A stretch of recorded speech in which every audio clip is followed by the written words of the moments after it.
Okay. Nicholas? Yes, sir. Yeah, you can go. You can start. All right. Okay. Thank you so much, sir. It's a very great privilege having you joining us this evening. I do not take this privilege for granted, and everybody that's currently online now, or those that will soon be joining us, do not take this for granted at all. We will be starting any moment from now, and so without much ado, we have already shared with you the profile of our guest for this evening. Is somebody I respect so much, and I know he will be a very very huge blessing to you.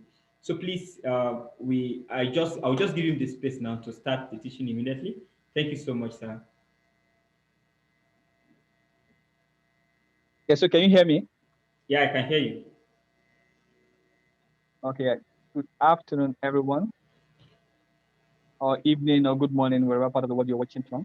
Yeah, so we'll not waste a lot of our time. We'll just start, and there's going to be room for questions. So I hope so. At the end of the conversation, we'll be able to have a question. But can you all see my screen? I Yes, can. sir, we can see us. Yeah, okay, you can see the screen sharing. Thank you so much. Yeah. So our conversation was supposed to be on the principle, practice, and power of volunteering for career advancement. But if there's one thing you all saw that on the screen right now, is that the advancement. What happened to the advancement? What can you see on the advancement? Anybody, you can unmute yourself and speak. The advancement is cancelled. There's a line on Oh, it. okay, so why do you think that? So why was it cancelled? Anyone has any idea?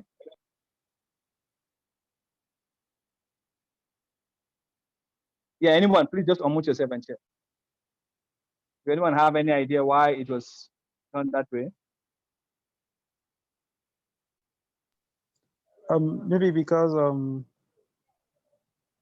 when you're volunteering for a career, you don't volunteer so you advance in the career or something like that. Yeah, who is speaking? Can I know your name? Aaron, sir. Okay, Aaron. Yes. Okay. Yeah, yeah. That's something close. You know, sometimes, most times when we hear about, I think a lot of people why they hop on this call or on this conversation this evening might be because you've heard about career advancement. But I would like to bust your bubble this evening by first starting that the core is that you should volunteer not for career advancement, but you should volunteer for it to become a life purpose, to become a habit, an attitude. So if you look beyond just career advancement, then it will be much more helpful to you. So that's why you could see the career advancement. I strike it out that just learning the principle, the practice, and the power of volunteering as a person. So if we all know that volunteering is just the ability of you doing something, supporting a cause without expectation of money or anything in return, but it has a power, it has influence, it has ability to increase, to take you to the next level. But you know, this part of the world where we are, especially here in Africa, volunteering for a cause or volunteering generally is not a practice. It's not what we're used to. A lot of people want to do something with what they will get out of it. But first, volunteering is not what you are getting out of it, but it's about what you are giving out. So if there's anything I wanted to take away from this conversation today is that it's not just about advancing your career, but it's about your holistic person, who you want to become in life and what you do. So at the end of our conversation, you see why I said it's more about cultivating an attitude of volunteering and an attitude of learning to help people. So, and that's why you see the career advancement, the advancement is cancelled, the career advancement. But maybe it's just about advancement in life or just being a better person or fulfilling your core or achieving your dream or your purpose or what you've set out to do in life. Thank you, Aaron, for that contribution. So now let's begin. So there's this quote that we have here. The quote says, the true meaning of life is to plant tree under whose shade you don't expect to sit. That's it. You don't expect to sit. So volunteering, it's about you just planting something. You're not expecting to reap from it. Does it mean you're not going to reap from it in life? No. Yes, surely you will reap from it. But the goal is that you're not planting that particular tree because you want to sit under it. Because, oh, it's in my compound and when it's hot, one of these days I'll come back. So Addison was saying the true meaning of life is for you to plant trees under whose shade you don't expect to sit or to benefit from it. So it's always very, very important in life that for those of us that want to become volunteers or are volunteering already, you are doing it because you don't want to benefit anything from what you're doing. But unfortunately, you know, what's funny now is that everybody volunteers. I see a lot of young people coming to, I've been volunteering for over 20 years. So I'll tell you some couple of stories later on, and you get to know why I'm telling you based on authority and what I know and what has worked and what goes good. You know, a lot of people now volunteer because you want to get a recommendation letter. It is good. Please don't feel sad that, oh, Gbenga is saying that when you volunteer, you don't ask for a recommendation letter. I want to teach you a higher way that by the time you start doing it, you don't even need recommendation letter. Your actions will speak for you. You only get recommendation maybe when you're applying for school and they request for it. Because the power of volunteering is that it can make you become someone that you don't ever need. You won't even use your certificate, and sometimes you don't even submit CV to apply for jobs. You get them because you've sold. You've sold. Hello, can you hear me? Hello. Yeah, we Yes, can hear you, sir. Okay, Yes, I was sir, confused. we can hear you. Okay, thank We you. I can was hear you. confused by what I was saying. We say, we are sorry, the sound will be back up soon. Okay, that was what got me confused. Okay, thank you guys. I appreciate you. Okay, now, so like I was saying, yeah, so you please, if you remember anything again from this conversation, don't forget this quote, that the true meaning of life is that you're doing things from what you don't want to benefit from, but you're just doing it because that is the right thing to do. And you can start writing down your question or be dropping your question in the chat box so that Nicholas can be noting them and we can take them. Or maybe the presentation I'll pause so that we'll be able to have the conversation around it. So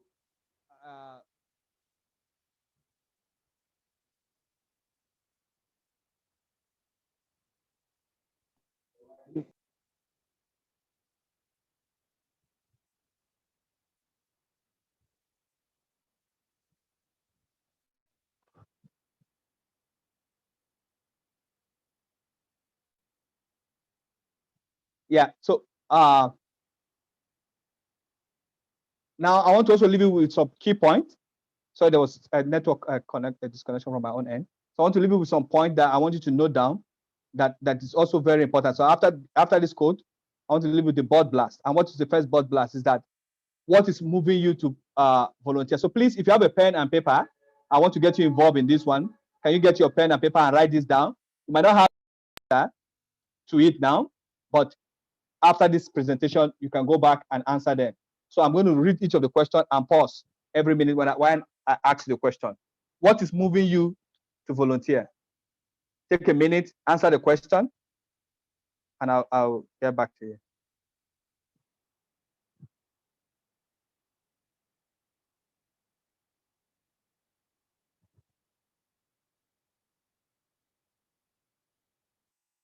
Did we get a question? You can use the sign, you can use each of the emojis to let me know that you got the first question and you've attempted it. What is moving you to volunteer?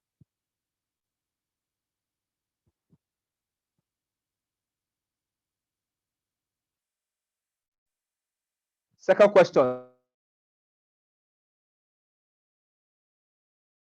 Or not. What is moving you? So it's the what question. Then why are you doing it? Something might be moving you, but what is the main basic rationale behind it? So I know that there might be some English professor on this call that might say, no, those questions produce the same answer, but I'm saying, no, professor, just pardon our English this evening and try to address it the way we want you to do it. Is that what is moving you to volunteer and why are you doing it? So it's both the what and your why question. Then for those of you that are already volunteering, how are you doing it? Or how do you plan to do it? Hopefully at the end of today's conversation, you may be able to answer some of the questions, or after today's conversation, to push exploring those questions and keep asking them. Then where? Where? That's about location. Where are you volunteering? So I'll give 1 more minute for you to reflect on those questions, write them down in your workbook. What is moving you to volunteer? Why are you volunteering? How are you doing it or plan to do it? And where?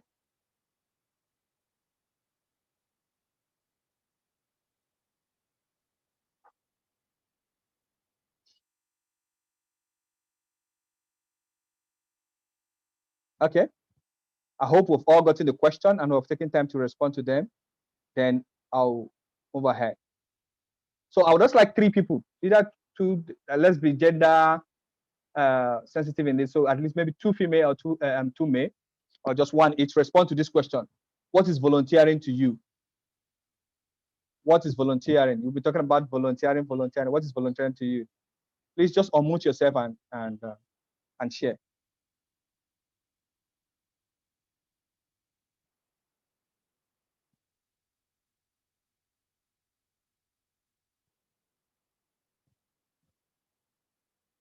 Should I call names?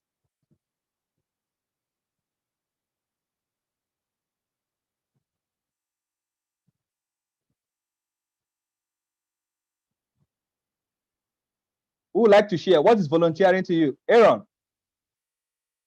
Aaron, what's volunteering to you? Okay. To me, in simple terms, me offering my services or my skills or my gifts to a cause that I believe in, without without the aim or the goal of being paid for.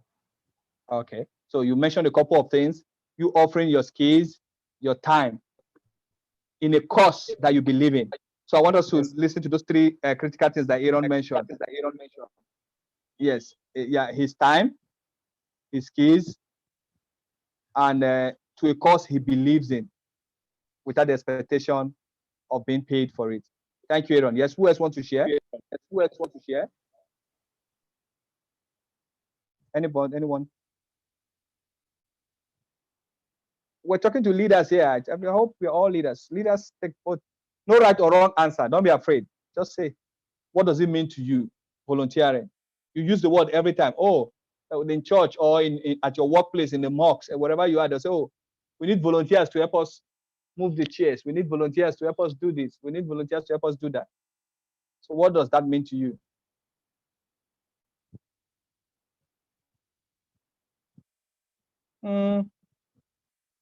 I'm having a very quiet house.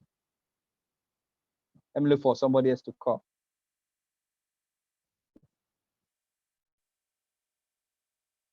Georgina, you were the first person that joined the line today. Would you like to share?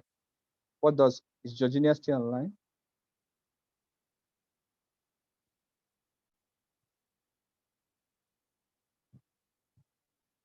Or Lizzie? Does Lizzie want to say something?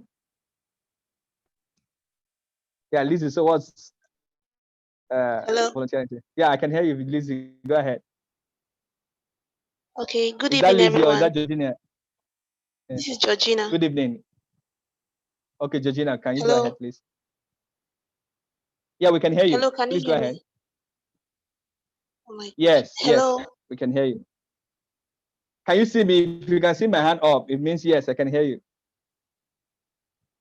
Okay. Go ahead. Okay.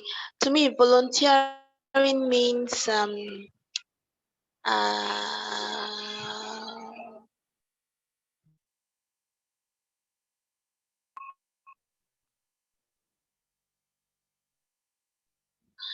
Yeah, just say it. What does it mean? Anything.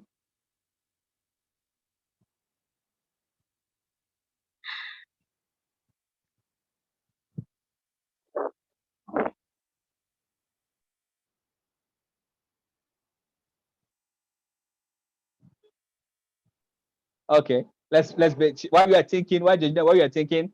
So everyone, just take a minute to again, because it's very important. If you don't understand what volunteering means to you, then you might not really understand why you are volunteering, and that's why I raised those couple of questions.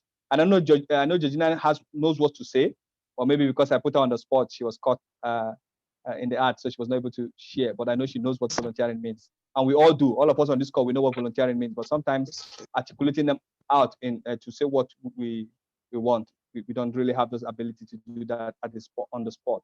So like for what Aaron has shared, I'll just stay with that one of volunteering is just about sharing your skills, your time, your knowledge in a cause that you believe in, without the expectation of payment. Some people call it an altruistic act, where you do some of those things. The purpose of you doing it, you're not doing it to be remunerated. You're not doing it to get anything from it. And that is what volunteering means. But are there benefits from volunteering? Yes, they are. And there's a lot of reasons why people volunteer. And that's why I asked you a lot of those questions when we started. So now let us dive deep into our conversation. Now let's talk about the principle of volunteering. So I'm going to be sharing with us 5 principles behind volunteering, 5 principles that should guide you. And some of what Aaron shared, it's part of the principles. So there are 5 principles of volunteering that I want to share with you. Others, somebody said, giving yourself to achieving a goal without expecting anything. You see, I said she knows that. She's just shared in the inbox.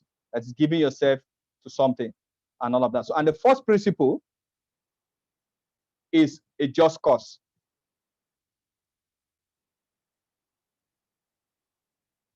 So the first principle is what? Is a just cause. And that's what Aaron shared with us, that he volunteers to a cause he believes in. And what is a just cause?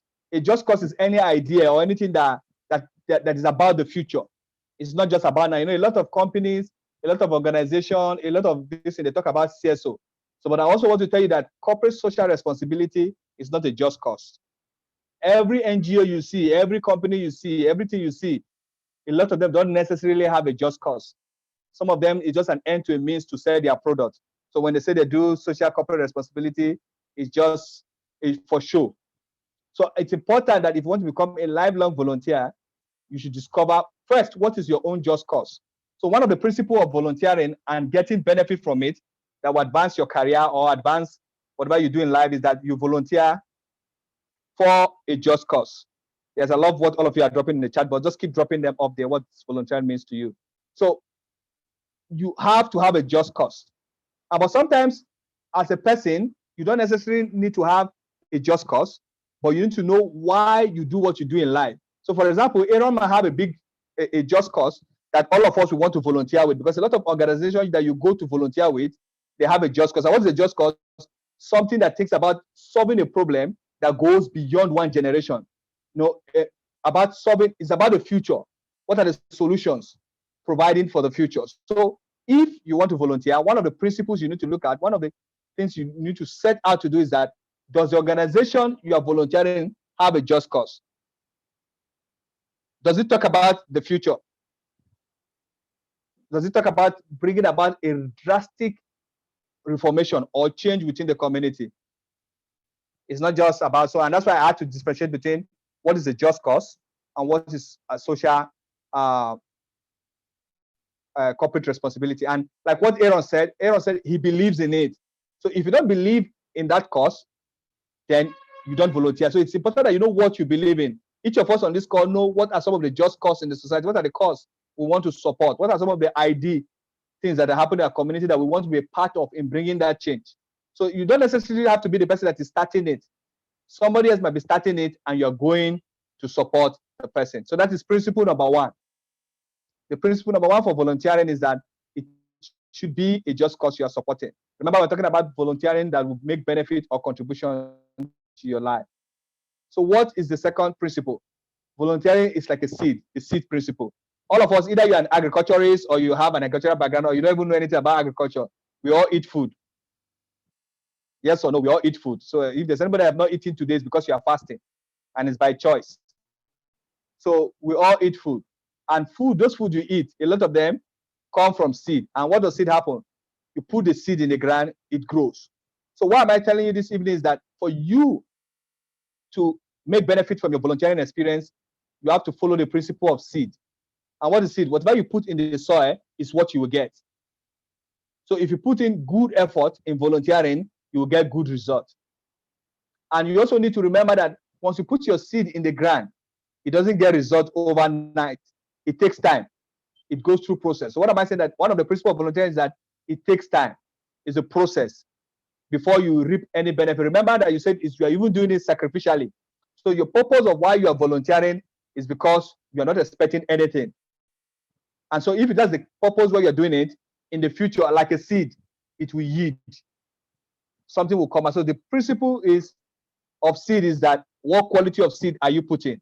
So what quality of effort are you bringing into the volunteering space? I'll come back to talk on the issue of skills and the issue of talent that Aaron mentioned about. Because also, once you want to volunteer, you don't come to volunteering without having anything to offer. It's a two-way street. You need to bring something to the table. And we'll come to that very soon. So one is a just cause. First principle then is a seed. Then the next one is about service. Service. I know you don't provide service for yourself. What you are planning to volunteer for, is it going to provide services to people? Are you going to serve a lot of people? So it's a lot about giving your service. And it comes to agree with a lot of what all of you have dropped in the chat box about sacrificial giving. So volunteering principle is about service. So anything you say you are volunteering for and does not provide service, then you're not volunteering. You're just doing something else and all of that. So it's to be about service provision. Time. It is time bound. So you volunteer according to each time. So for example, when we come to how do you plan to even volunteer, you understand that now that you're young, that you're a young person, there's some kind of things you can volunteer for. By the time you become older, you cannot do. So it works with season. It's a season. So do you want to make it, if you learn it as an habit, even earlier on in life, it becomes a lifestyle. So it's time bound. So it's important that you know that. So the first principle again, it should be a just cause, seed, service, and time. I know you might have some questions. You can write it down. Then the next principle is the principle of bridge. It's about bridging a generation to another. It's about bridging idea. It's about, we all know what a bridge does. A bridge provides a platform for people to cross through. A bridge provides a platform for people to go. A bridge can serve different purposes, for helping you to cross to another part, or for linking two communities together. So once you volunteer, one of the principles of bridge is that volunteer is about you bringing your own idea and helping the organization to complete what they're doing, their just cause. So if you work based on this principle, if you want to really achieve something, if you want volunteer to yield results for you, then you must ensure that it abides by these 5 principles. Maybe I should pause for a question. Is there any question on this principle before I go to the practice? Don't worry, I will tell you stories in between that will be helpful towards the end. Stories that will connect it, that will drive some of the points home. I'll share example. Yeah, any question?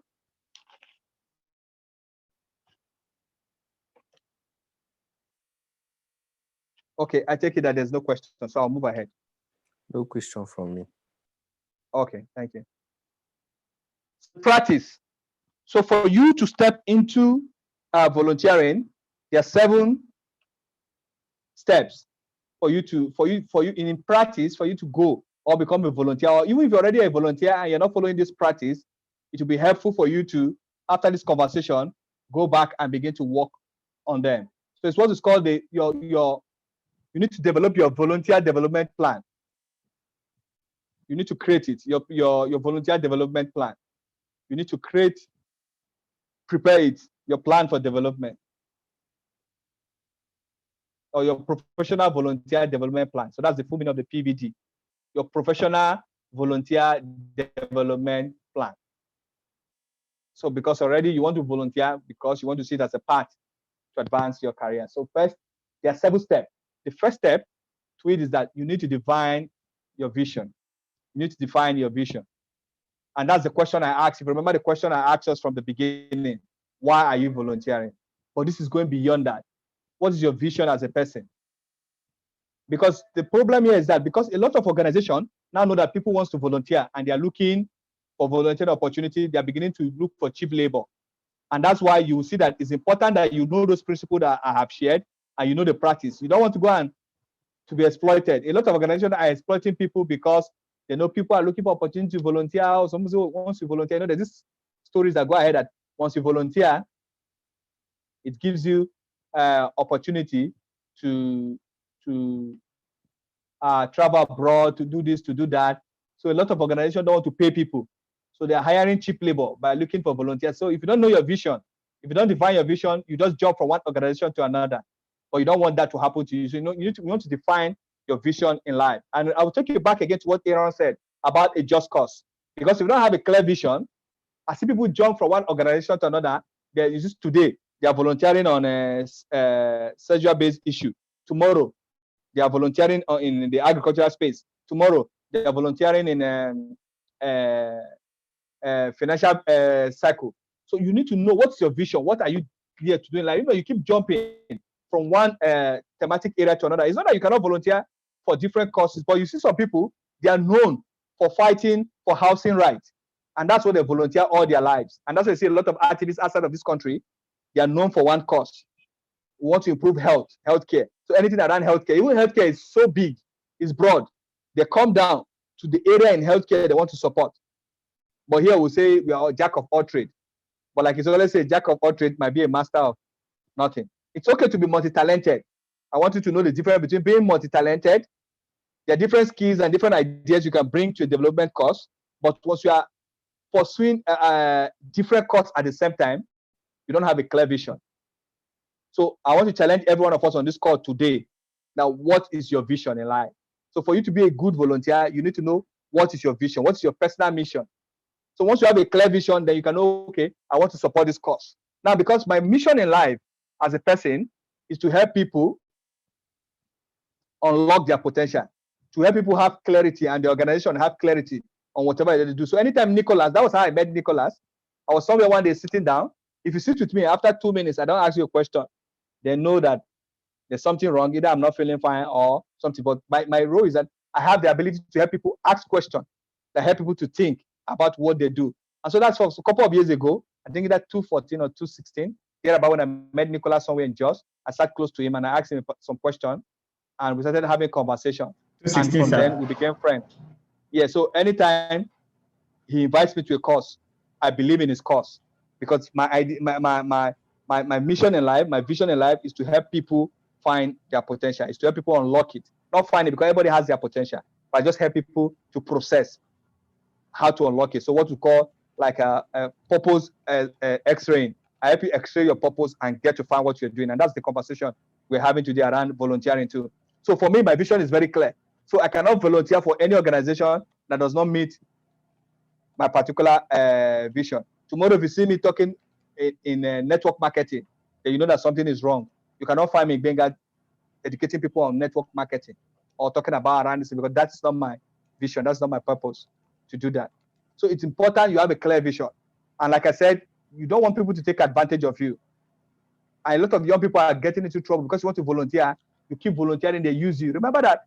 Though we said, excuse me, guys. Though we said volunteering is free, but does not mean you allow people to take advantage of you. You go everywhere and they just keep using you without even paying you. And that's, but though you are not being paid, but you also need to make them respect you. Doesn't mean when you do something for free or you volunteer, they don't pay you sometimes. Sometimes they pay you either for your transportation, either to support one of the, but what you are offering and what they are paying you for, they are not equivalent. And I think the meeting I said is unlimited now. I saw something, I don't think it's changing. I think it says it's unlimited now. All right, yes, it's okay. That it's unlimited. Yeah, all so right. Basically, yeah, that is what is important. Define your vision. So as a volunteer, because some people might be asking, oh, so does it mean if I get paid doing volunteering work means it's not volunteer? No. Sometimes some people might say, okay, come, Gbenga, come and help us facilitate something. I know that your money is like 200,000 for you as a facilitator, but we cannot afford that, but we can pay your transportation. Yes. So I'm still volunteering because they cannot pay for my service, but they're aiding me to be able to come. That transportation is not payment. It's still a volunteering service. Like next week, I have I'll be speaking with some young people in the Northeast on conflict management next week online. They cannot afford to even pay me. So they only pay for the data that I will use to talk to them on the Zoom and all of that. So I'm volunteering my time and my expertise. So sometimes, like Aaron said, you're volunteering your time. So whatever they give you, even the recommendation letter they are offering you, does not cover what you have given. So please don't miss that up and say, oh, that means everything. No, as a volunteer, sometimes you are giving lunch. The people you go to volunteer for, they will provide food for you. They will do all that. But what we're saying that the core purpose of you doing it is not for the food. So even if they cannot afford the food, then you'll be able to at least afford your lunch for yourself. And if you cannot afford it, you share with your colleagues that come to share. So then the next thing, you need to set your goal. What do you want to achieve? So every time, so henceforth, if you're going for any volunteering thing, they're inviting you, ask yourself, what do I want to achieve in this volunteering? So for example, if it's okay, I want to volunteer, and one of my goals is that at the end of this volunteer, I want to learn X, Y, Z. I also want to make this connection. I also want to, at the end of this thing, get a recommendation letter or get something from it. Once you set this goal, once you get to the place, you need to speak with the people you are volunteering with. Because sometimes once you don't speak out after the volunteering activity and you don't achieve all of these goals you have set, what happens to you is that you feel being used. And a lot of people, you go online and start castigating the organization, start speaking about them, insulting them, tweeting. In this era of tweeting, people can tweet anyhow, everybody can just do anything. And the danger is that it might work for you. People might call them out. But trust me, there are a lot of people, they don't like people that come online to fight with organization. They might support you. And that's why, I don't know, I'm digressing. I don't know why I have to digress at this point. I want to encourage us as young people, be careful the kind of fight you join online. When two people are having issues or they're quarreling or two organizations and they're tweeting to each other, be mindful of the kind of comments you make there. Potential recruiters, potential people are watching online. They want the kind of comment you post. They'll say, well, this Gbenga is good, but it looks like he likes trouble every time to defend people. What does not concern him, we will not bring him to our organization. When he joins us, we'll start stirring up trouble. And so you need to be careful. Though it's a free word, but the word is not as free as the word wants you to believe. So be careful what content you put out there. So back to our conversation, set your goal. What do you want to achieve? For this year, for example, thank God we're just starting this year. After these sessions that we're having, you might decide that, okay, for this year, this is my volunteer vision. This is my vision. This is what I want to do. And these are my volunteering goals. This is I want to achieve. I want to volunteer outside of this country this year. I want to volunteer. So if you don't have a clear goal, then you'll not be able to achieve that. So you need to set your goal. So number 3, you need to identify your skills. Remember, and I'm so grateful for what Aaron shared with us. Sorry that I keep calling the name of Aaron and everybody that have commented in the chat box and YouTube, is that you need to offer something. Volunteering, I remember I said it's a two-way street. You're coming to learn something, but you need to identify the skills that you have that you are bringing to the table. So once you identify the skills you are bringing, you're identifying the one you want to gain from the volunteer. Please don't just go volunteering and remember I said it should become a lifestyle. So it's two ways. There's a conscious volunteering and the unconscious volunteering. The unconscious volunteering is the one that it becomes a habit. You are ready to help people. You're happy to do. But for the one that is a professional volunteering activity for you as a undergraduate student or even a graduate student or even a young professional that you want to open the door for the next level for your life, you need to know what are those things you have to offer. So when you come to people's office, for example, before you go, you can check up an organization online. Okay, this is XY organization. This is what they do. This is what they are lacking. Then you design your speech. You walk to the office and say, "Oh, my name is Gbenga. I want to volunteer with you people this summer. And why I want to volunteer for you people is that I have this. I saw that you people do ABC, but I can help you guys do CDB. So you just list what you want to offer, what you are bringing to the table, and I also hope to gain this. So, but if you don't know what you are bringing, if you don't know what skill set you have, then volunteering, you just volunteer and miss. It does become irrelevant for you. Then it's no longer a professional volunteering effort. I know in this part of the world, we don't have a design program and curriculum that helps us to volunteer. Like in a lot of places where I had the opportunity to have school, like in the US, it's every summer internship, what they call internship. So a lot of internships they're not paid for, but it's opportunity for you to go and harness your skills. But you do interview for them, especially at graduate level. People do interview. You keep interviewing. It's like a job. You interview for it, and they ask you, okay, what are you bringing? What do you also hope to learn? And once you go to the office, you need to have a clear goal, so that at the end of the day, you don't end up all your 3 months, all your 4 months volunteering, and you don't gain anything. So it's important. And here in Nigeria, we know that we don't have it as a practice of internship for undergraduate, but you can create it yourself. Because trust me, we have left the era that you just wait to graduate and finish school and you don't do anything. If you can volunteer during the holiday, then your father's shop or talk to your daddy to speak to some of their colleagues at work that run different program and projects or different organizations, go open those doors, look for those opportunities and volunteer yourself. And you can write them as work experience for yourself. They become work experience for you. Find your passion. And so very, very important. You need to find your passion. What are you passionate about? So one of the steps is that find your passion. And you find your passion is beyond just excitement. It is what is that one thing that you wake up to. It eats you up, that you have to do it. What that thing that drives you. So it's critically linked to your vision. But know that passion is a vision, is you have it. Passion is what you put in action. It's the execution of that. Then you need to define what impact you want to make. You need to know what and what. So it comes back to setting that goal that I've talked about. I'll just rush through that. Then you need to set timeline. Again, timeline is coming here again. It's linking to the principle. What is the timeline? Do I want to volunteer for 2 months? Well, do I want to do this for what skills do I want to learn? So I'm going to go and help these people. What are what? So you need to have a timeline of what you want to do. That is the practice of it. Then the last one, you need to describe your opportunity. What are the opportunities you are looking for? And when somebody asks you, Esther, they ask you Adeoye, or they ask you Lizzie, what do you want to say? Anything. I don't know. You don't say anything. No, you should not be an anything kind of human being. You should know what you want. Describe what are the opportunities you are looking for. You know, we have grown up in this part of the world to always come as beggars. Just take whatever we want. But no, you need to change that mentality. Describe the opportunity you are looking for. And once you describe it, like some people say that once you describe an idea in your head, it comes forth to life. So you need to learn to describe them. So that's that with the practice. So what are the power of volunteering? What are the power of volunteering? It creates connection. It creates connection. Do you know that somebody like President Barack Obama, for instance, so I'm telling you based on the story that I know. So for him, he would have never even become a president, or nobody would have even known him or know who he is if it was because of the power of volunteering. And what's that? He works in this community in Illinois. So he works as a community mobilizer, a canvasser. That was basically what he was doing. He does that a lot in addition to his part-time law firm that was doing. And because he was fighting for a cause, a particular cause, and was supporting the community, a lot of people got to know him, both women, both youth. And one of the representatives of the house in his place there, in the state Congress, died. And they were looking for somebody to take over that position. And everybody said, wait, we know this young man that's been helping us to fight for a just cause in our community. So what are we waiting for? Let's put it. And that was what began his journey to becoming a president. But when Barack Obama was volunteering, I was doing this community acts and mobilization work. He never thought he was going to become a president. That was not the intent. And so remember, that's what we're saying. Volunteering is not the intent.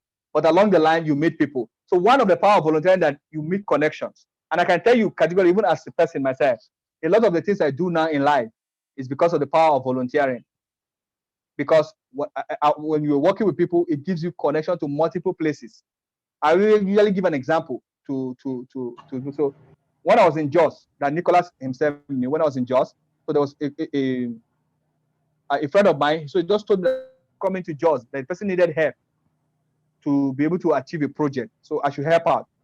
Then I decided that, okay, I was going to volunteer with this guy and help him, so because he was working on a security sector activity.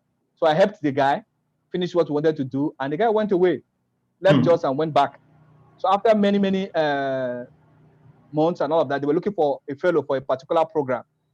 He just emailed them and said, oh, he knows one guy that is a perfect fit for this. Let them pick up the guy and let him come in. So he emailed me, and other people saw the application online and applied. This guy just emailed me and said, oh, somebody recommended me for this fellow, but to fulfill all righteousness, let me just go online for this fellowship. Let me go online and fill up the document and all of that. And I came into that fellowship. And that fellowship has given me opportunities to many places, consultancy that are worth in monetary terms 7 figures. So they are like that. And what is that? I volunteered. When I did that for that guy, I wasn't expecting anything and all of that. If you can see behind me here, there's a picture. I deliberately left the picture here for you guys to see, because I started out as a Red Cross volunteer many years ago from primary school. I mean, secondary school, sorry, I beg your pardon, high school and all of that. So became from a junior Red Cross to senior Red Cross and all of that. And I was doing all of that until I served on the committee as a youth advisor for over 10 years and left that and all of that. But in doing all of those, that it has opened door to me to different places and opportunity. And what the story of Obama that I was telling you, it opened the door to somebody that knew Obama himself, that shared that personal story.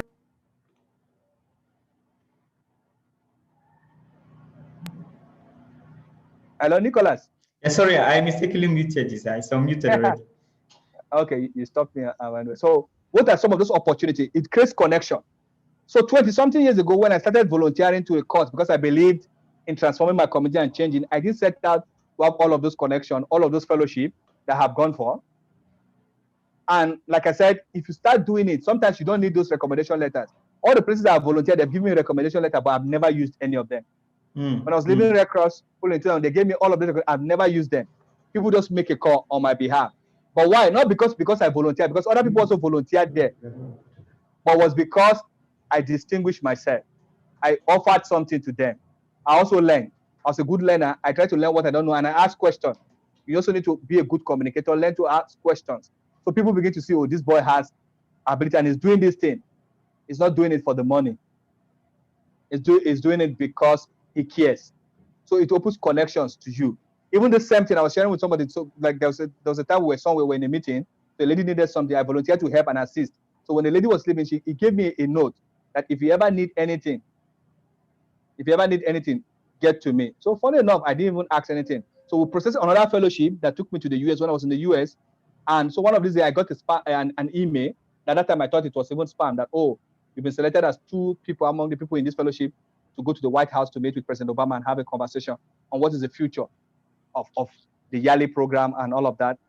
I said, who is trying to scam me and all of that. But after some time, and I got a call that, oh, be ready by 7 o'clock. A guy is coming to pick you up and take you to the White House. So those are connections. Those are opportunities. But the connection I wanted to speak to you was that the lady that gave me a card that if I ever need anything for them to have somebody to come and do anything anywhere, I should reach out to them. And lo and behold, some of my friends were looking for a speaker to come and speak something at London School of Economics and at that point. And I remember, so I just emailed that, oh, these people wanted to bring the President Obama, to speak because he was leaving office at that time. Can I use my Trump card? I said, yes, of course. And just as simple as that, it was able to open a door that helped them to be able to have access to a president to come and speak at their event. But those people say, oh, who is that small guy? And at that point, they were not believing when I told them I can give them access for them to get access to him. But why am I sharing this? It's not just about having access to people in power, but it can create opportunity for you to different places. So it's about connections. So volunteering, you meet different people. And one thing again, as you're volunteering, what I want to say to you is that don't always be looking at about the organization. Your fellow volunteers, you don't know who will become something in the future. You also need to connect with them. And that connection leads to collaboration. Learn to collaborate. So one of the power of volunteers is that it can open opportunities. Okay, like Nicholas, for example, I know we met at something, is it like a climate something in Jos or thereabout? But at that point, I and Nicholas have collaborated on different things over that time. If Nicholas just did not pay close attention or we did not connect with each other. So please, when you go to volunteer, don't be thinking, a lot of us, you're already thinking, oh, what will I benefit from it at the particular time? No, think about the future. It's all about the future. You are building a network. Even some of you, people have met their life partner at joining a volunteering course. You get to meet people, life partners for business, life partners for marriages, life partners for people that will put you in the right direction. So it's important that you know that. So I'm repeating again, it creates opportunity for connection, for collaboration, and it also makes your call or what you call your vision very clear. Because as a volunteer, you get to meet people that are doing things that you are interested in, things that you want to do, and you begin to know it. And especially for the young people that are on this call, teenagers or young adolescents, you are still struggling in life. You don't know what is your vision. What am I called for in life? Go out there, go and volunteer. It gives you begin to get opportunity because like I told you, my volunteering early in life for the Red Cross changed my perspective in life. It gave me opportunity to travel. So, and once you travel trust me, traveling also opens your perspective, not just outside. So don't think about just traveling outside the country. Think also about traveling within the country. There's a lot within Nigeria. Some of us have not, even within your local government. Some of you are in Lagos, especially Lagosians.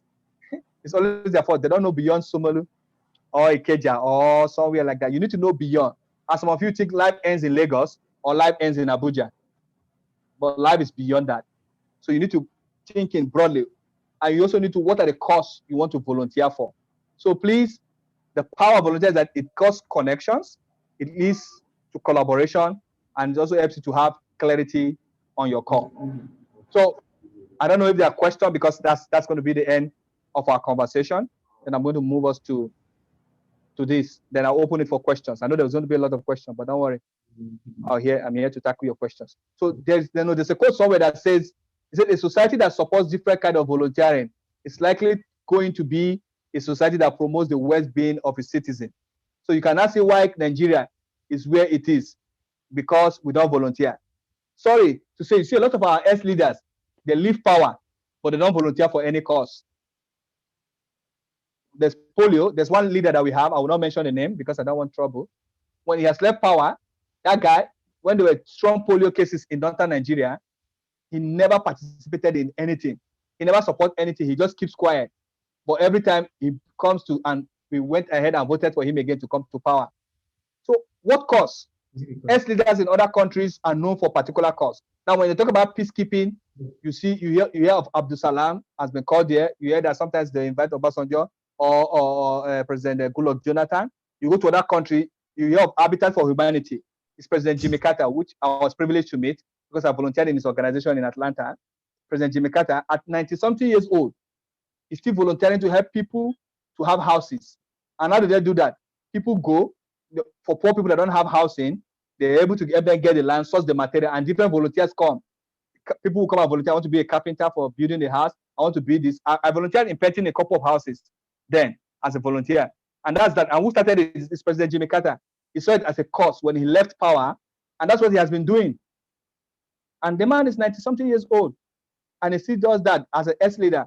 They volunteer for different causes. You have Gordon Brown of the UK. He volunteers for education. And so he talks about a lot of work around girl child education. So that's what former leaders do, former business people do. They have a cause that they volunteer for. So when you talk about education, you hear the name Malala, you know that she's always around education. But coming back to our home front here in Nigeria, it's not a practice, it's not a culture. And I believe why Nicholas organized this event is that we need to change that culture. I know a lot of us here, we are here on this call because we want to volunteer to get a good job opportunity. Yes, volunteering is a powerful tool. Like I told you, it can start opening doors for you that you don't even need to send application for any job again. You don't need to send application for any job again. You just get job because people keep calling you, people you volunteer with because they have seen. And so when you are volunteering, you go there doing something. You don't just volunteer because you just want to get a recommendation letter or you just want to put it on your CV. At the end of the day, you are deceiving yourself. Let people know you. Let people see what you can do. Also, be a learner. When you go there, learn. Connect with people that you don't know. So you need to begin to have a diary. Every time you go to where you go to volunteer, get that people's contact and keep in touch with them. It might be the people that will take you to your next level. Also collaborate with them. Tell them, oh, what are you doing? This is what I do. Can we join together and do this? And at the end of the day, it gives you to be able to understand your call. So thank you for listening. And it's time for any question.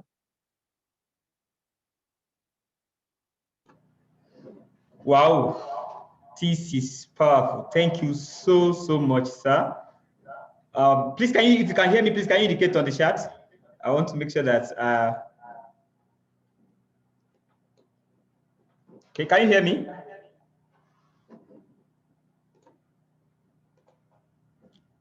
Hello?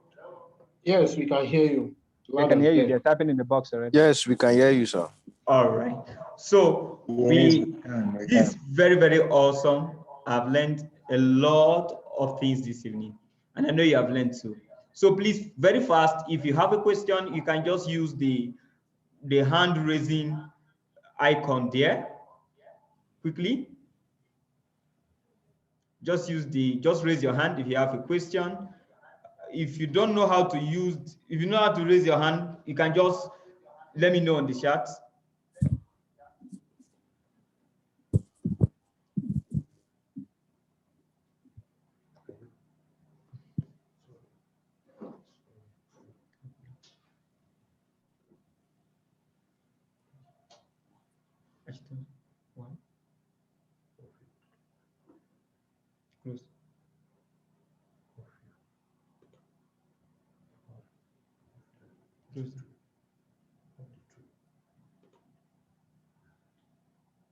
Okay.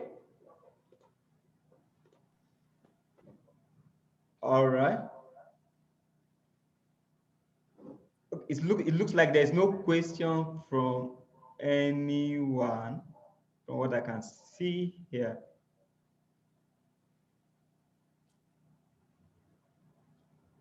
You can unmute. Are you shy? Are you guys shy? Ask question.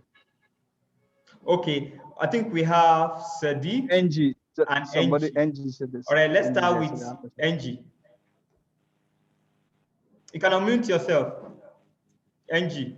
Good evening, sir. Good evening, Mr. Gbenga. Thank you very much for this awesome teaching. I'm very glad I'm a part of it. Thank you also, Mr. Nicholas, for organizing this. Thank you very much. Please, my question is, are there suggestions that you can make for us as in reputable organizations that we can volunteer with in Nigeria for now? Thank you. I don't know if you heard me, sir. I did. I heard you. So I'm waiting for Sadiq Right. to ask his own question, so I can join two of you together. Sadiq. Thank you. Hello, good evening, everyone. Thank you, sir, for that powerful facilitation. It was an eye-opening. Thank you. Then, my question is this: it is kind of difficult getting voluntary opportunity in Nigeria, especially the ones that will help you to kind of chart a path for yourself. I hope you can hear me, sir. Hello. I can hear you. I can hear you, Sadiq. All right. So, like you have rightly said, that there are no, all these a kind of structure for volunteering in Nigeria, like you have rightly said. Now, my question is this: there was a time I volunteered for Amnesty International. But mind you, I never saw myself gaining anything. I was just signing a petition, doing this and doing that. I'm not seeing myself gaining anything or charting a path for myself in activism. So now the question is this: how do you think one can navigate or locate international voluntary opportunities? Are there ways you did your own? What are the things that you did like that are so extraordinary that got you the opportunities? Thank you. Okay, so let's take these two questions, then we'll come back to take more questions. So for the first NG's question in terms of suggestion, so remember that one of the things we shared here is that it needs to be a just cause. So NG, I don't know your just cause. I don't know what you want to volunteer for.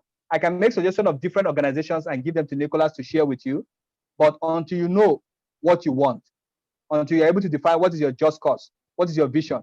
For example, now I might say, okay, I want to recommend you to there are a lot of voluntary organization opportunity for you to volunteer. I can say, okay, for example, I'm connecting you with the Red Cross to volunteer. The Red Cross is even a lifelong organization that you can belong to, but that might not be your cause.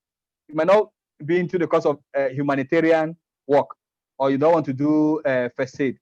And so if I recommend to you, that might not be the, but what I can advise is this. Nicholas has my email. If you're so interested, you can give it to Nicholas, then we can exchange a couple of email. Then I can do what is called purpose extrailing with you to be able to discover, okay, what do you want? What is your goal? What do you want to achieve? Then I can point you to the right direction. I can say, okay, go towards this place. So for what Sadiq answered is that, again, I think it's almost the same point. I love the example you talked about in terms of Amnesty International. So maybe that is not what you want. That's not what you say yourself you want to do.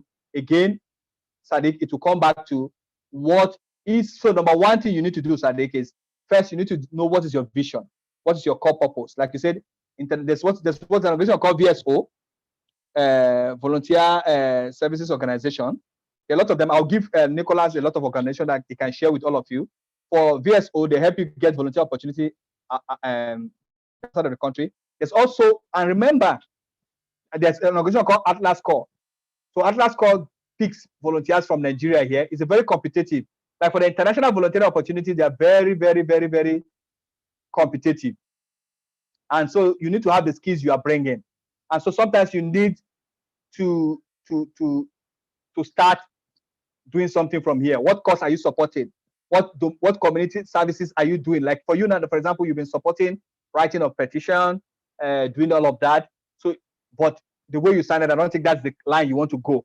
But the question is that remember that you are bringing a skill set to the table. So I don't want you to first, and on this call this evening, there are different set of people. There are some of us that were just setting out. There are some of us that were in the middle. This is some of you are already advanced in your volunteering. You've already gathered some skills. You've been able to do some community services, and people like you should be looking at for organizations like Atlas Corps, where you apply. And so what Atlas Corps do, for example, is that they take people from Nigeria, take you to the US. You go and work in an organization for 1 year, and so they pay you. The money they give to you is for your upkeep. It pays your house rent in the US, and you can save a little, and you get international exposure. But after 1 year, you come back to Nigeria. So there's a lot of fellowship like that. that takes people outside of the country. But first, you must have something you want to offer. You're already doing. You must have something you're already doing. So I have a couple of friends too that we're on Atlas call. One of my friends, AP, she's in Jos. Patience Andrews, she runs Co-Initiative in Jos. So she worked with an organization in Boston, in Massachusetts. Then I was in Boston, so I was able to even pick to see a couple of work she was doing then. But she's back into Nigeria now, running our organization. So there's different opportunities like that. But and even Nicholas here has been privileged to go on a lot of agricultural fellowship, volunteering opportunity. But Nicholas was doing something back at home. Andrew Patience was doing something back at home. You have to be connected to one cause. What are you fighting for? What are you doing? But for those of us that are not setting out, one of the ways for you to get organizations to volunteer with, remember I told you, be careful. Beware of organizations that are using people for cheap labor. You have to be very, very careful. There are a lot of them out there now. They're only just exploiting young people because they see that a lot of people are hungry for volunteering opportunities. So be careful so that people don't exploit you. But if you are sincere, you want to do something, there are different organizations in your neighborhood. There are different community organizations. Draft these 7 steps that I listed here. Set your vision, set your goal, identify the skills that you have. Go and meet them and say, for the next 3 months, I want to come every evening to help people to do office file, to type. Sometimes some of them, they have computers, they have documents to type. You all might be that you volunteer that you want to go and help them type. Some people, I have a friend in Ibadan. She runs an outreach organization. So for those of you that are either in Southwest area or some places in the North, I know a couple of people that have organizations I can refer you to. Go and work with them. Go and volunteer. But one thing is that when a lot of people go for volunteering, you don't have anything to offer the organization. You go and cause them more trouble. So sometimes they don't want people that are liability.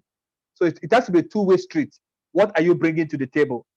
So for the teenagers that are also on this call, please use your holidays to go and learn something. Learn a new skills that you can take to organization to volunteer. So Sadiq, to answer your question directly, one of the ways to ask clearly what do you want to do.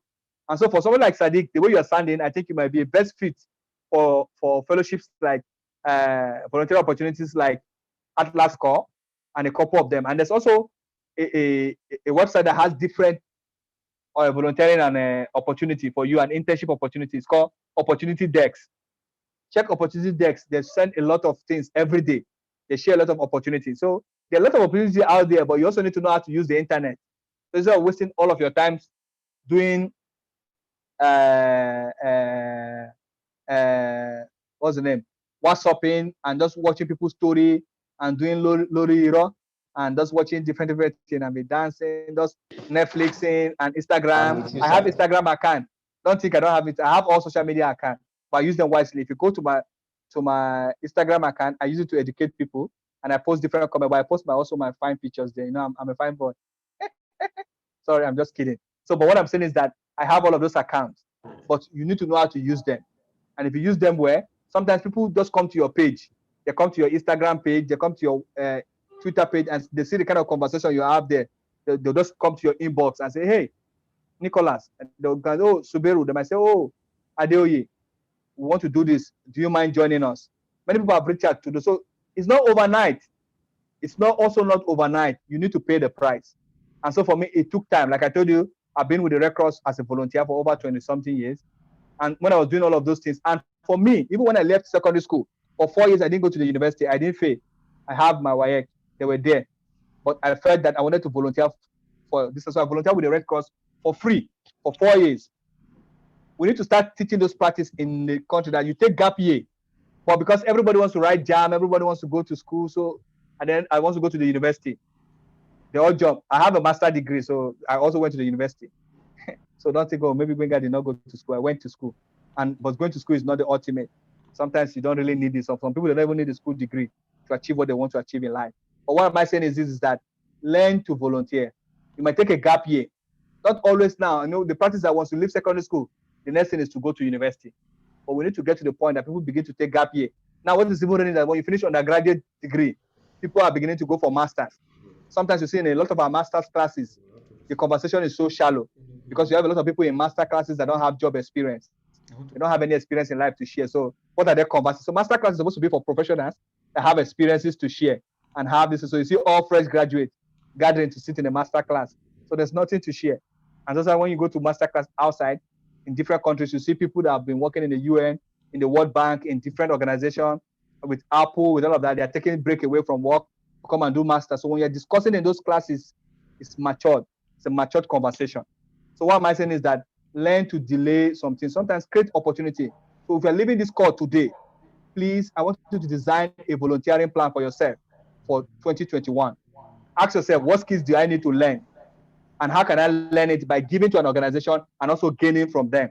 So you can do it that way. So you can work, you can design your own. We know it's not a culture in this country, but design your own volunteer plan. But there are also organizations like Sheshewa, for those of you in Southwest Nigeria. It's an organization called Sheshewa, which means it's their work in Yoruba language, that's the translation. Check them out online. They provide internship opportunity and volunteer opportunity for young people around Southwest area. And I think there are also some in the North.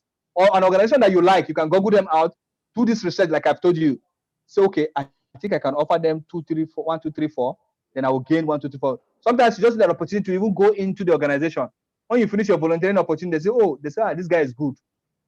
We'll keep this guy. And there's no organization that I've ever volunteered with in life that they have never offered me a job opportunity. There's none, because I always bring something to the table. And sometimes I don't take them because I have something doing. My sense of doing it is volunteer. But sometimes you also volunteer not because you want to gain anything, but because whatever you are supporting, like as I'm volunteering today on Nicholas' program, is because I know that it's going to impact all of you that are listening to me. And it gives me joy, because some of you might not meet me in life. Some of us might not even meet again. But if you become something great in life, you know that Gbenga contributed one way or the other to your success. I might not know, but it's a spiritual law. I'll be blessed by doing it. Because as a spiritual law, volunteering is a spiritual law. So whatever you give, whatever seeds you plant, it comes back to you. So for me, it's going to come back to me. Sorry, I've spoken a lot on that question. So I'll leave it if there's still other questions. I hope Sadiq and NG, my response was helpful to you. So Nicholas, feel free to give them my email address. So you can put it in the email, but let me type it in the chat box. Feel free to shoot me an email and let me know that you are emailing me from Nicholas' event. Then we can pick up from there. All right, thank you so much, sir. Okay, I think we have Ademiku Ade something. Please, can you unmute yourself and ask your question? Okay, so thank you very much, sir. You're welcome. First of all, my name is Ademiku Adile. Okay, sorry. I'm from Sorry for Southwest murdering your Nigeria. name. No, it's fine, I understand. So I'm still an undergraduate in my final years, actually. So, but during this last year, when we were at home on lockdown, I volunteered for Model United Nations Services. So, I am a student leader in my school. So I have I've attained several leadership positions. But I'm always wondering, my core or my course, my main course is the leadership role, the leadership aspect.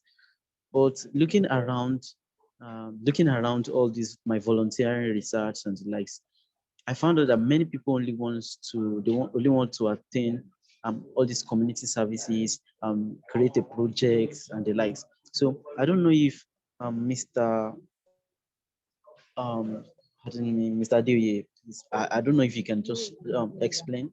Gbenga Dewey, yes, please, if Somebody says, no, Mr. Gbenga. Yes, we are two here actually, so we were checking the way sure. to the calls together. So Mr. Oni, right? Mr. Oni Gbenga. Yeah.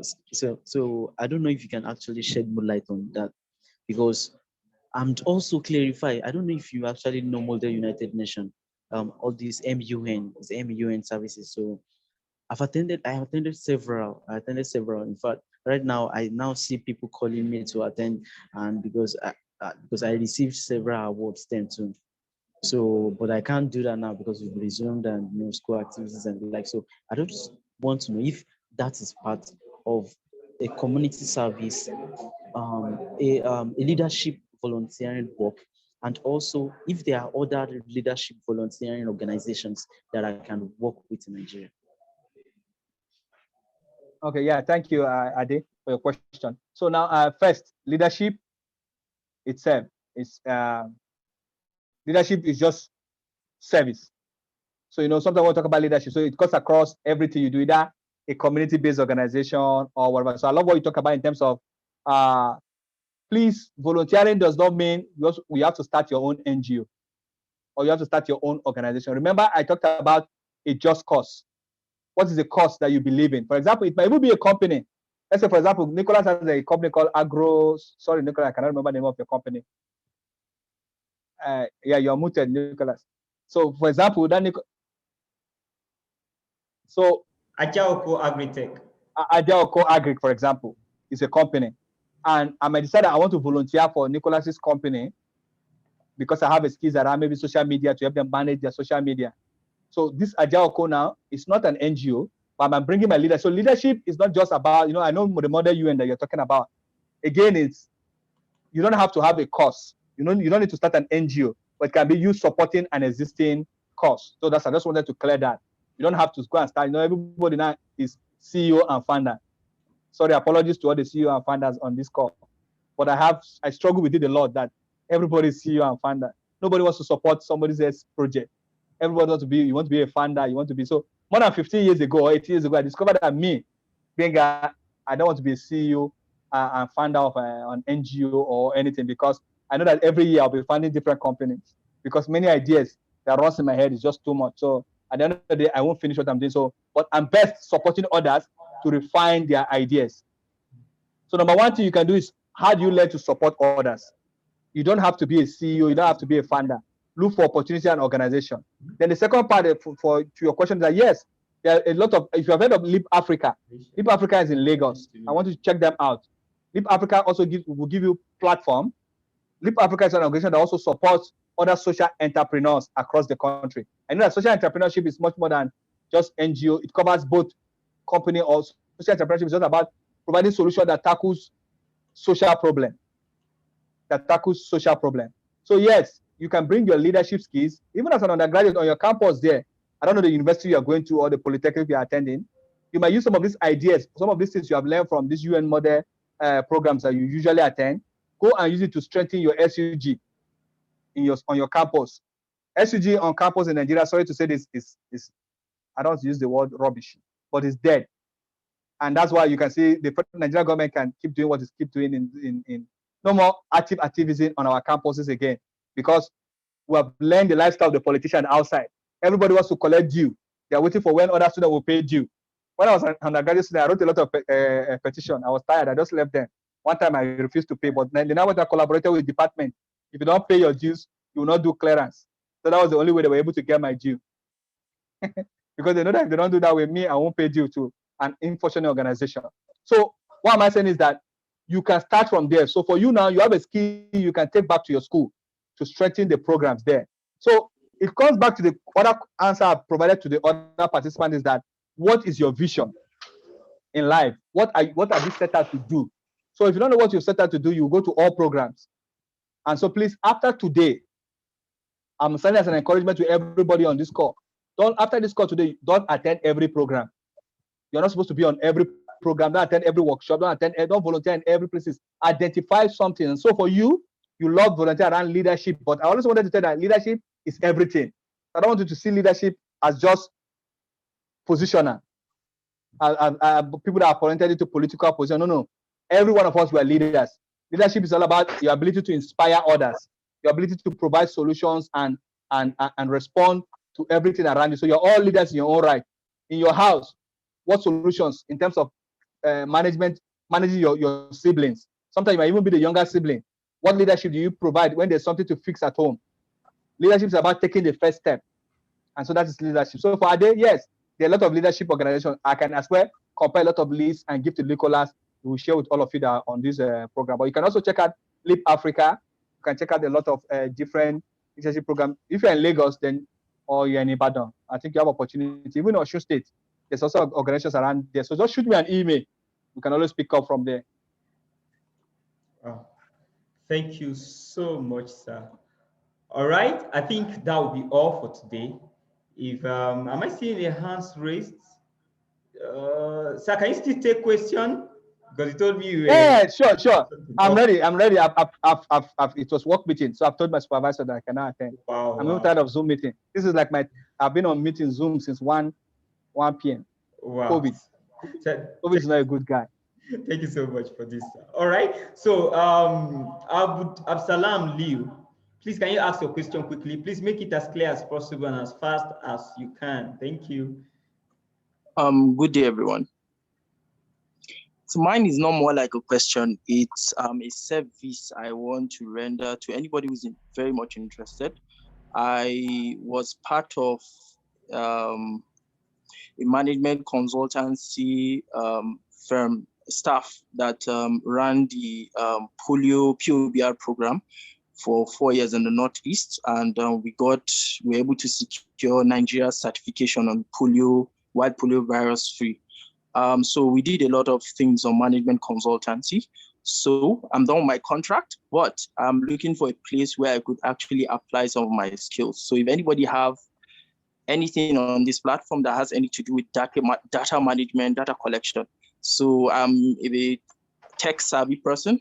So I'm going to actually drop my email address for anybody who is kind of interested. So because I have a lot of skills, and to be frank, I don't actually know where to pour them. And that's why I'm actually attending programs like this. So it's not aimed at anything. I'm just very much interested in sharing my skills and services with anybody who is interested in getting them. Thank you very much.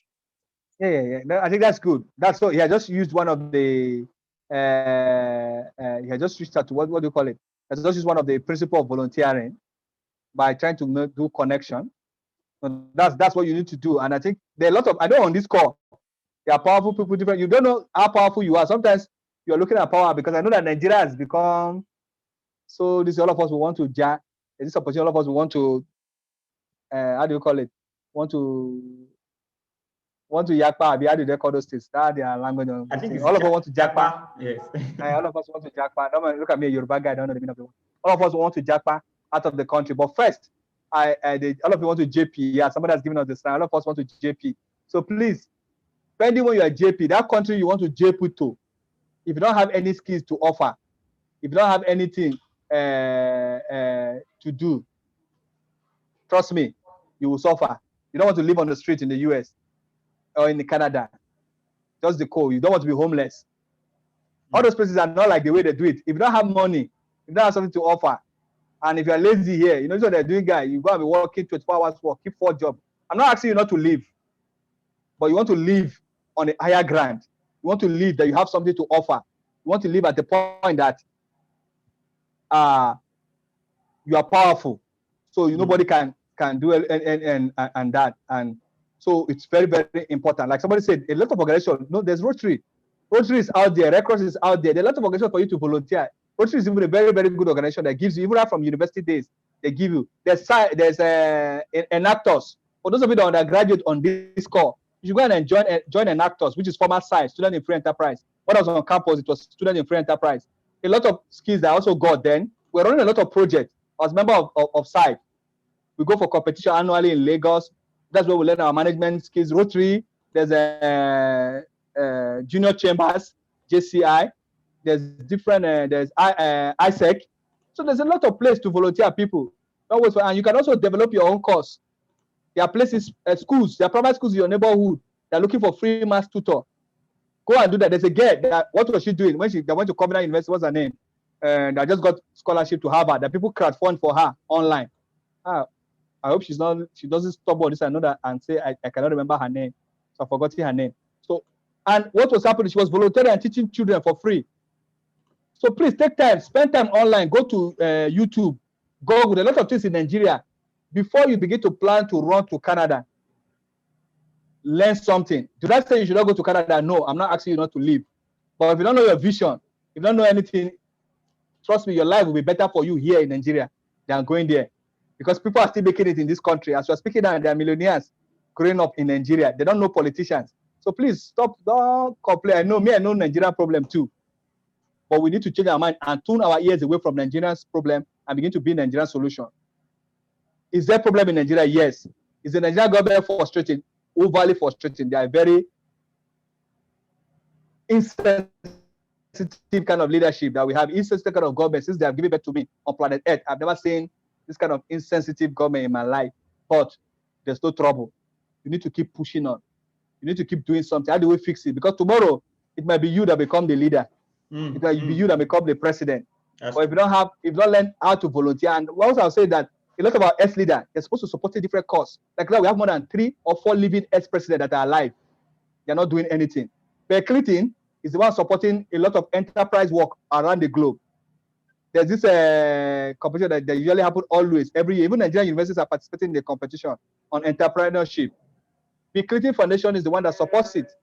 If you talk about river blindness in Nigeria, it is the Qatar Foundation, like the one that eradicated river blindness in Kogi State and all of these other states in Nigeria. Is the former president of this state and is the one supporting building houses for poor people in his country. So imagine, for example, that someone like Obasanjo that runs agricultural farm is beginning to do something on agriculture, pursuing it as a cause to help the people. Imagine Abdulsalam in northern Nigeria helping the youth in terms of education, in terms of all these things. Things will begin to change, but we cannot wait for those leaders. We need to start being the one to do this. And I want all of you to collaborate on this call. And I love that guy that spoke. That guy, I love that guy that spoke, that put himself out there. That's how you put yourself out there. That's how you go to look for different organizations. So I don't think if there's, I'll give you 2 more minutes for one more question. If there's none, then I'll try to wrap up. So we can call it a day. Please, you have my email address. Feel free to shoot me email. But like I've said, use your social media time. Use your time on the internet wisely. Stop using time and helping everybody celebrity. As you go to the YouTube page, watching all those their skits, you're also making them to make money. I know you know that. As you watch all those videos on Instagram, that you're laughing. As you're clicking. So instead of you watching all of those things and laughing, watching only Taoma from morning till night. This I like Taoma too, so don't say don't. Or watching all those Yinka Kidele, spend those time to do research, provide solution. Okay, yes, my LinkedIn profile. Let me bring it. Sorry, just a second. As I'm bringing my LinkedIn profile to share for you, any last question before I conclude, and we'll call it.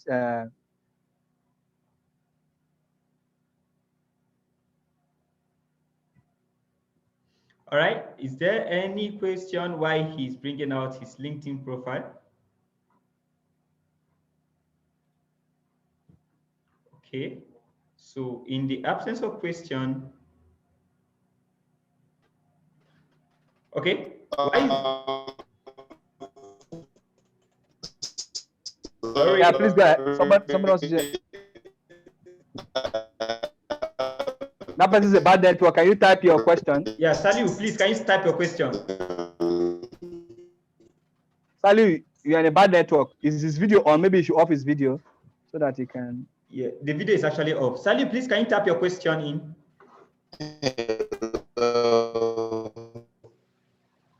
Hello? Yes. I think okay, yeah, go ahead. We can manage it. We can hear you. Go ahead, Saliu.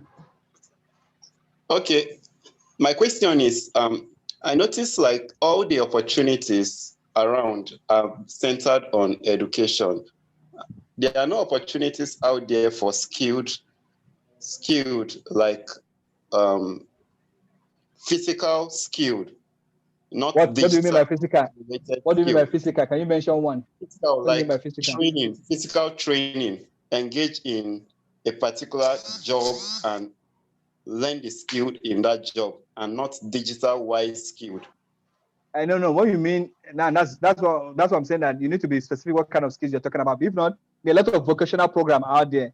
And sometimes it's like every state in Nigeria, you know what is funny is that every state in Nigeria have a vocational center. Yeah. And I can name at the top of my head, even beyond that, there are many NGOs now. It's not just education. So again, it's how you are searching. I can tell that even, where are you, Aliu? Where is your location? Or your state. If I catch you on that distance in Ibadan, I know a lot of places in Ibadan where they do vocational training center and all of that. Ogbomoso. So maybe if there's no one in Ogbomoso, you might want to start. You might want to start one. That's an opportunity. It might be your call. Who knows, that's your calling to start up one. But we can talk. Ali, you can send me an email. I think there's a couple of them in Ibadan, but in Ogbomoso, I'm not so sure, but we can always find a way. But one thing again is, in terms of those, we have a technology incubation centers, but also wanting to look beyond just, there's something that when they begin to hype a particular thing, everybody rush to it. First, again, I will take you back to what I've said in the beginning. what is your vision? What are you called to do in life? You don't want to get to old age. Sometimes you have made a lot of money. And this is a caution I also want to warn here. I like saying it from the depth of my heart. Pursuing your cause or your life is not about money. You might have all the money in the bank account. By the time you become old, you begin to feel that you have not fulfilled your destiny. And so you see a lot of these people that give out money for philanthropism and that gives out all of these things. Sometimes they're giving that money to satisfy their guilty conscience. To make that because they have made all the money in life, destroy the community, destroy the environment. They begin to give out money. But sorry, that doesn't change that you are faith. You might do, everybody might look at you and hear you achieve the right cause. So it's better that we are young people on this call, achieve the right cause in life so that at old age you don't regret it. So there are a lot of vocational centers out there to do that. But beyond just vocational centers, some things you can also learn them by reading books. And luckily, in this era of COVID, we have gone digital. I understand your challenge. And I usually tell people that we have a, how do you call it? We have a lot of people saying, oh, go online. But we see a lot of us that cannot connect to the internet. That's just the honest truth. A lot of young people would have joined us on this call, but to be honest, they cannot join us. Some, they're in a place that there's no internet. Some, they don't have smartphone. But even for some, they have smartphone, they have misplaced priority in their life. They prefer to save their data to watch movies, Korean movie. The harm that Korean movie is doing to our young people is too much. So I can spend 6 hours to watch Korean movie, but give them a book as small as this book that I'm having here to read. This book is just how many page? 119 page that you can read in 2 hours. They will say, I don't have time, but you can watch Korean movie for 6 hours each day. Is Korean movie bad? No, I'm not saying it's bad, but you need to prioritize your this. So I'll be concluding. If there's no question, I'll be ending on this note that please, you can all join me. You can all join me. If you want to, you can connect with me on LinkedIn. We can take this conversation beyond here and all of that. Please put before the link. Hey, you can just do it. It will open. All of you can. It will still open to you. All of you can do that.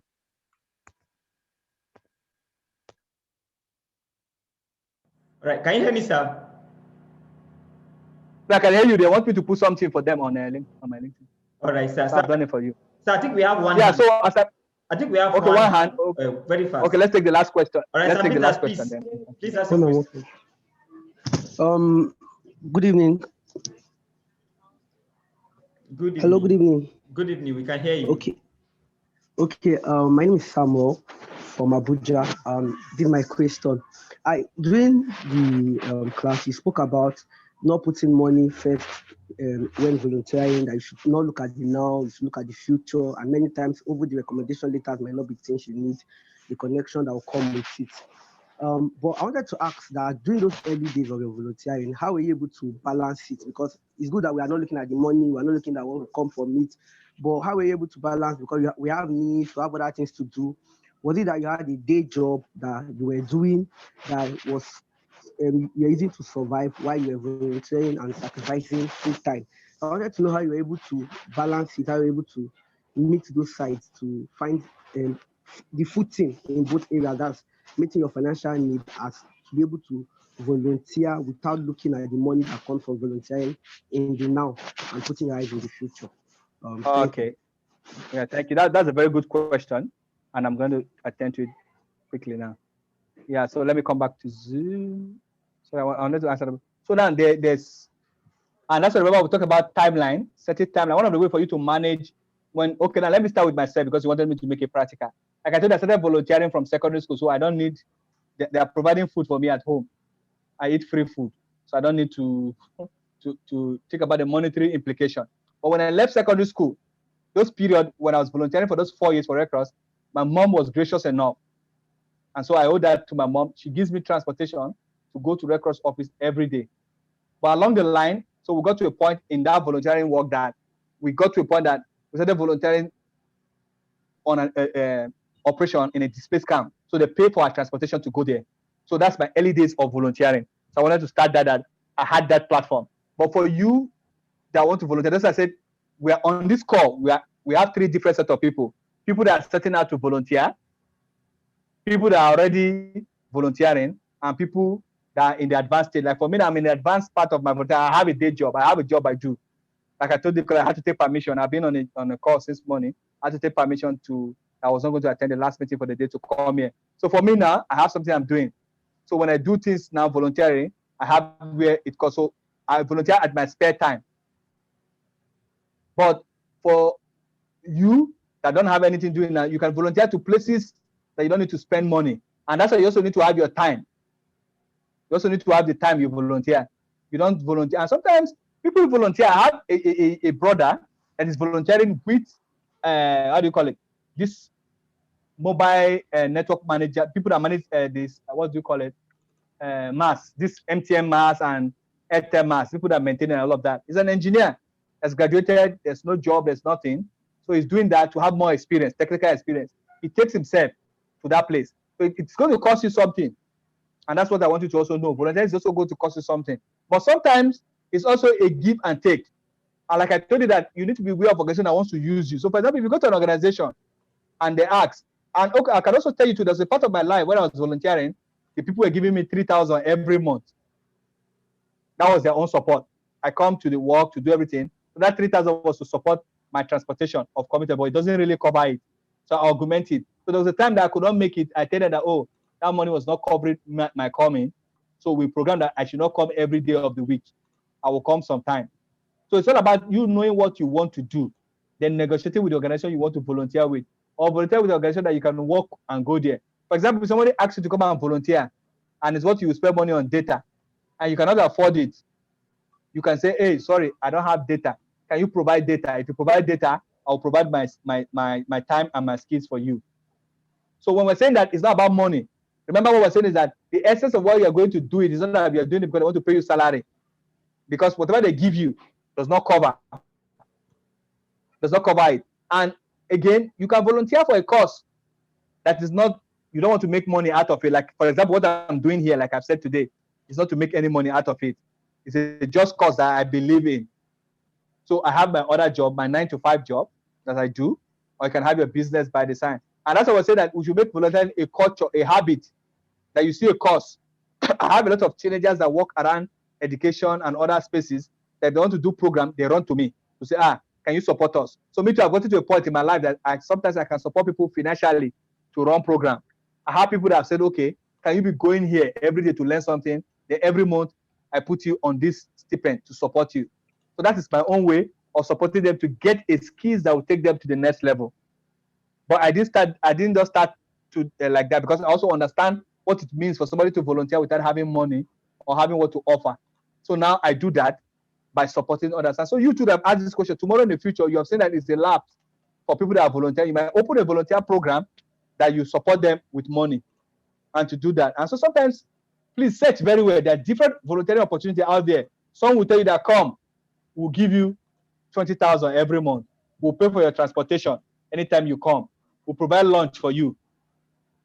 But when you begin to grow in life, also begin to look for places to volunteer that you will not take anything, that you will give freely back to them. It might be a motherless baby home.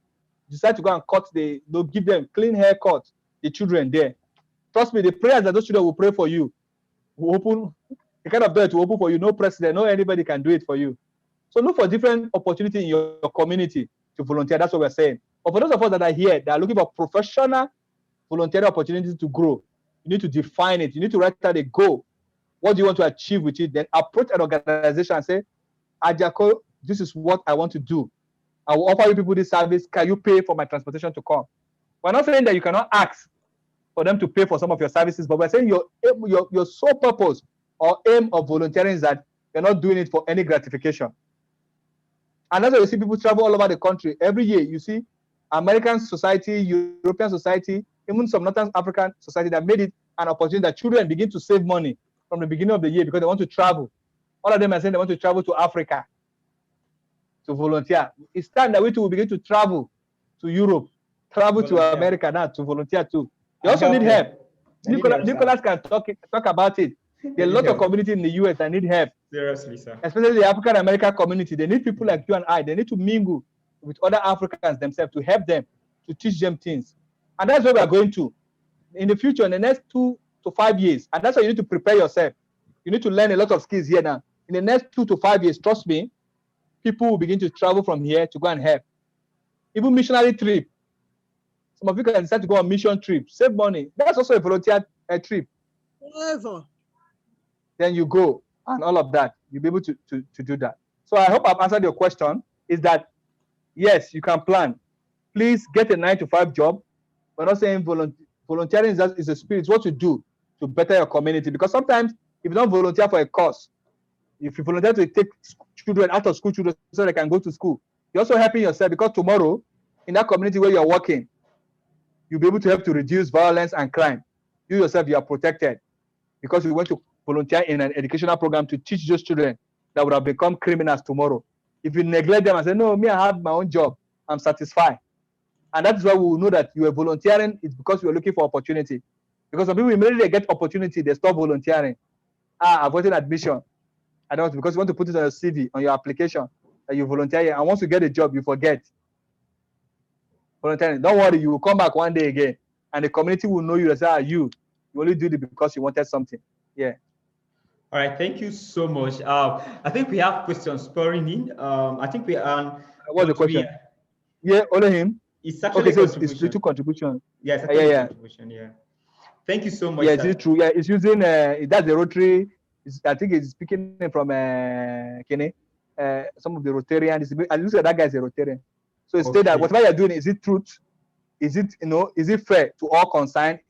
Do you use it to build better friendship? That's what we've talked about, collaboration. Is it, will it benefit all that is concerned? Please always advise leaders of today, always ponder over this. Thanks for the organizer and for this. God bless you. Yes, and that's it. Whatever you do, look at it. Does it benefit everybody? What's the good of it? The last question, please, let's take this one. Say, please, accepting a job offer for less than you should be paid for, is that volunteering too? Yeah, so what we're saying is that, I know. I saw that that's the 4-way test. Yeah, that's the 4-way test. Yeah, so like that one now, for example, now, like I said, volunteering is a spirit. So I don't want us to see that, let's not put volunteering as just an activity. It's a spirit that you imbibe. So sometimes, yes, it means that you are taking that, and sometimes it's your spirit of volunteering is moving you to delay gratification. You know what you want to benefit. And I need to warn at this point, as I conclude, based on this last question that these people ask. Some people, you take those offer because you are worried that society is hard now, things are difficult. And you feel that, let me just take it. Don't take this just for me to take it. Sometimes you take less pay. Because now, for example, like me, maybe where I'm working now, I'm taking maybe 7 figures. And an organization wants to pay me. They want to pay me 6 figures. So there might be a lot of things. There's going to be a lot of things that will make me take that job. Maybe because it will make me closer home, and I will learn new skills there, or to take me to my next level. So you're taking that job opportunity is because you know what you benefit from it, or it's because you have something you want to offer. Then yes, it's a volunteering spirit. It's a just cause. Maybe it's a cause you want to support. Yes, you can call that volunteering, but don't use the term. And I don't want you to leave this conversation and see volunteering as another buzzword or as another what is raining. But I want you to see volunteer as a lifestyle. Like I told you, when I started volunteering 20-something years ago, I didn't see that I was volunteering. I saw myself that I was giving my time, my resources to what is bigger than me in building a just society. And that is what is still driving me. And that is why you can see me come here today to speak with you, is because I'm pursuing something that is bigger than me. I'm pursuing a cause. And I like what Suberu talk about talking about that 4-way test. We are building a society. We are looking about the truth, living a truthful life, trying to contribute to our society. What our leaders have not given us, we're trying to do it because we want to build a better Nigeria. So tomorrow, let not anyone be on this call that will not pursue anything. Even if you have a 9-to-5 job, you have a business you are running, please find one particular thing that you will pursue that nobody will pay you for. So I end by saying, go out there and begin to do good. Go out there and begin to pursue something that is bigger than you. Don't live a mediocre life. Die as a powerful person. Powerful person does not mean you have to be a politician or you have to be known. They might not know you, We might not hear your name on the newspaper or read your name on the newspaper or see you on TV, but people that have come across you will say, yes, this person changed my life. So leave this place. I want you to go and follow these 7 steps that I mentioned. Go and design your volunteer development plan for the year. What you want to learn. And for those of you that have a job already, please look for something. There's something you can do in your community. There are children that might need help. You might be teaching a Bible club. It might be a woman. They run businesses in your community. They don't know how to keep accounts. They don't know how to tally their money. You can organize them together and say, mommies, every evening, I'll teach you for 30 minutes on how to keep accounts, on how to do all of these things. You can do that. You can look for a company in your community, see them, the way they do their waste management is not right. Say, yes, I have experience around waste management. I'll volunteer with you for the next 2 months in teaching. Who knows? Tomorrow the company will hire you. I didn't have time to tell you a lot of story. There are many people that got jobs. It's because they just went to a company and said, see, I can help you people do X, Y, Z. And they hired them when their time was over. They didn't allow them go. So once you go, choose to go to each of these organizations and do something. So thank you very much for having me. It's always a privilege talking with young people and old people and other people around. Know that it has power. Volunteer is spiritual. It has power to connect you to places, to collaborate, make you meet people, and to give you clarity about your call. What is God calling you to do in life? So please know your cause. What are you here for in life? God bless you. And I'll pray for all of you that, as many of you that are looking for opportunity. I know that there's a lot of difficulty out there in Nigeria. Don't give up, people. The Lord is going to open a lot of doors for us this year. Amen. Just hope in God, trust Him. It's not easy. I know that I've said a lot of sweet things, but this journey has not been easy. There are days and everything, but when you remember your call and your vision, you keep pursuing Him. And trust me, when you delay gratification, there's always a benefit. I'm a living testimony to it. I can tell you with that. It's not that today there's a lot of, because of the kind of work I do and the people I work for, I cannot share a lot of personal things around the work I do now because of security reasons. They might stumble upon the video and upon all of that. I can't give it out. I work with an organization that I cannot speak about the work I do, but it's not criminal work. So it's a very legit work. But because of security reasons, I can't talk about it. I would have shared difference, and I got that job without interviewing for it. Trust me, I didn't do any interview for it. Nobody gives you a 7-figure job that you didn't interview for, but it's because of price that have been paid and God's mercy. And again, it's not no success in life is by our own making. By people that God has placed on our way to connect us one way or the other. So you can become something in life without having a godfather, without having anybody, but pay the price now. Learn to do things for free. It's not always about money. Learn to even advise people for free. Teach people in your community, your colleagues in school. Sometimes it can be your colleagues in school. Teach them something to do. Help them. You have more knowledge than them. I see on his WhatsApp status for the beginning of this year, he has been posting a lot of things about people, about financial freedom, financial days, but even before pursuing financial freedom, pursue mental freedom. Free yourself. Read books. Invest here. Don't say I'm attacking you on social media this year. Please regulate your time on social media. Social media is a poison. But if you use it very well, it can elevate you and take it to the next level. But if you don't regulate it, it will poison you. It's addictive. They designed that thing to make all of us hook. All of us are addicted. We don't know. You think addiction is only about taking drugs. No, you have to discipline yourself. Set a time that I will only spend 2 to 3 hours. I will spend this time on social media this day. And once you are done, leave it. You're not missing anything. It's a temptation that you are missing everything away from the world. That's true. Spend that time. You're not missing anything. Finally, as I close, learn to practice. I've done a social media retreat before for 5 days. With my place of work when I was working somewhere in Bauchi in the Northeast, because I worked in the Northeast before Boko Haram became very difficult in this period. Before I now left the country during that time and came back. So there was a retreat we did. For 5 days, there was no social media. When we came back after service, social media email, when I opened it, I saw that I didn't miss anything. The word did not end. And there's no opportunity that I miss. So you're not missing out. Learn to take break from social media. Take retreats. Social media sabbatica every year. You will not die. You will not die. So thank you, people. God bless you. I love you all. God bless you. Thank you so much. Thank you. Thank you, wow, Nicholas. Wow. Sir, I hope you have made yourself the host before I disappear. I hope you have made yourself the host. So no, I have not, sir. I have not, sir. Sir, don't disappear yet, sir. Now, somebody said, dude, that's a pure zero. You say you're a tech-savvy person. The job you do, even if it's technology-based, you can take a break from technology. Because even people that do that, you're a tech-savvy person, you don't do tech 247 in a day. So it's not. It's about discipline. Yes, so I can tell you, I have a younger brother that's an IT specialist that works with a big IT company and all of that. They still take break and all of that. We go by. It's even cyber security. Even people that do cyber security, if they can take break, so who are you not to take a break? So you're not helping yourself. That's true. Yeah, go ahead, Nicholas. Go ahead. Even medical doctors go on leave. Yes, you should take a break. You know why is that? Is that too much of exposure to all of this social media network and electronics is affecting your brain, and you're having less sleep. Even when you are sleeping, you are saying yourself, you are dreaming about all of the things you have taken in a day. So you're not having deep sleep. So what we're saying is that, are we saying you should not use social media? No. We're saying be regulated. Even if you're a tech savvy person, you know, there is a big language, tech savvy. You want to use it to threaten us, eh? What's the name of that, my friend?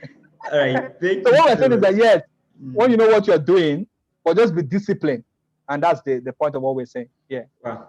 Thank you so much. Thank you, everyone. So we don't take this for granted. Number one, we don't take today's course for granted. I've learned a lot. I've been enlightened this evening. And then we don't also take always coming up whenever we call for granted. Sir, we don't take it for granted. Thank you so much for your time. It's 1 hour. We know how many dollars, how many thousands or millions of dollars that is to have you this evening.